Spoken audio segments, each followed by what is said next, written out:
मेरे प्यारे विद्यार्थियों, जय हिंद, गुड मॉर्निंग, सुप्रभात। डेली करंट अफेयर्स की श्रृंखला में आप सभी का बहुत बहुत स्वागत है। और इस डेली करंट अफेयर्स की श्रृंखला में हम आपके लिए लेकर आए हैं आज साप्ताहिक रिवीजन की श्रृंखला। तो सप्ताह में एक दिन मंडे को वह दिन होता है जिसमें आप एक सप्ताह के करंट अफेयर्स का रिवीजन करते हैं। फिर उसके बाद डेली आपका 6 दिन लगातार करंट अफेयर्स चलता रहता है। तो कल हमने बजट पे कुछ बातें की थी और बजट को लेकर के एक संक्षिप्त वीडियो भी आपको देंगे छोटा सा, जिसमें आपका एकदम मेन बातें ही हम उसमें करने का प्रयास करेंगे। तो आइए देखते हैं। England and Wales cricket board के जिस मैनेजिंग डायरेक्टर ने अपने पद से इस्तीफा दे दिया, उनका नाम क्या है भाई? तो ये है एशले जाइल्स। तो एशले जाइल्स जो है ये इंग्लैंड के क्रिकेट बोर्ड के जाने माने ये खिलाड़ी भी रह चुके हैं, क्रिकेट के मैनेजिंग डायरेक्टर थे। इन्होंने एशले जाइल्स क्रिकेट बोर्ड से मैनेजिंग डायरेक्टर से इन्हें इस्तीफा दे दिया है। जस्टिस उमर अता बंदियाल ने जिस देश के राष्ट्रपति भवन में एक कार्यक्रम में 28वें प्रधान न्यायाधीश के रूप में शपथ ग्रहण की, तो ये है भाई पाकिस्तान का। तो ये पाकिस्तान के 28वें प्रधान न्यायाधीश यानी मुख्य न्यायाधीश के रूप में जस्टिस उमर अता बंदियाल। तो ये राष्ट्रीय इलेक्ट्रॉनिक्स एवं सूचना प्रौद्योगिकी संस्थान NIELIT के नए महानिदेशक के रूप में जिसे नियुक्त किया गया है वो कौन है भाई? तो डॉक्टर मदन मोहन त्रिपाठी।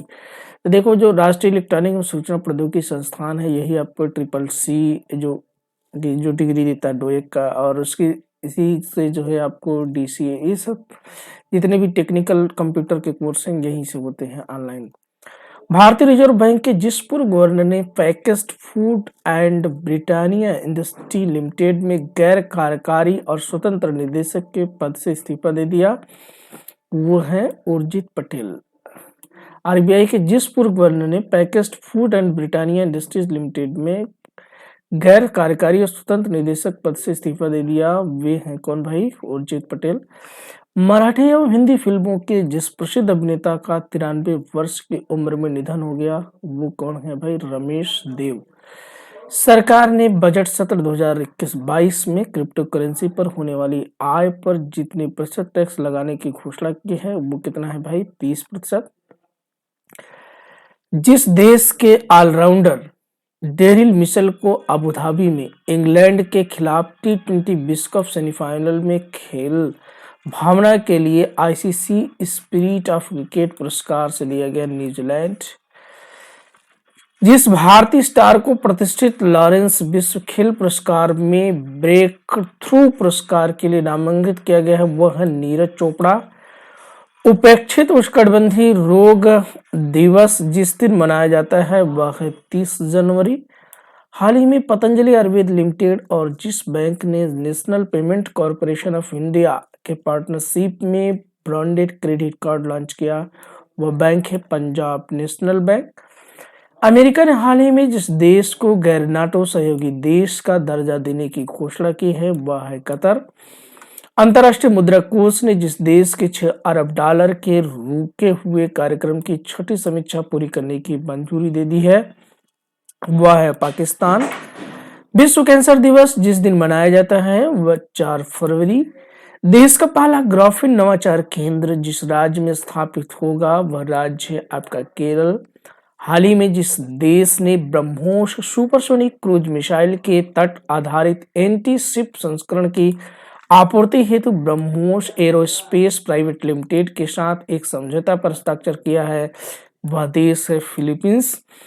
हाल ही में भारत और जिस देश के बीच नई दिल्ली में संयुक्त राष्ट्र से संबंधित मुद्दों पर द्विपक्षीय परामर्श वार्ता आयोजित की गई वह है रूस।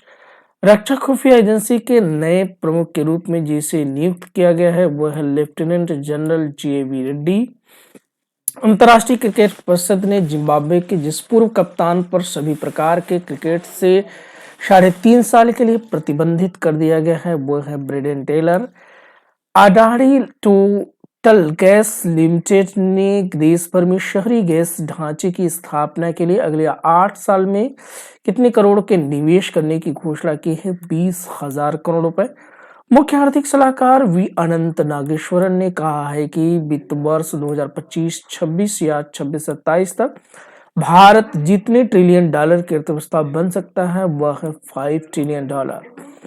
भारत जिस राज्य में देश का पहला जियोलॉजिकल पार्क बनाने की घोषणा की गई है वह है मध्य प्रदेश। रक्षा मंत्रालय ने दवाओं की होम डिलीवरी हेतु जिस योजना को शुरू किया है वह है सेहत योजना। आंध्र प्रदेश सरकार ने राज्य के कर्मचारियों की सेवानिवृत्ति आयु 60 साल से बढ़ाकर कितने साल कर दी है? वह है 62 साल। विश्व आर्द्रभूमि दिवस किस दिन मनाया जाता है? वह है 2 फरवरी को। भाई कब मनाते हैं? 2 फरवरी को।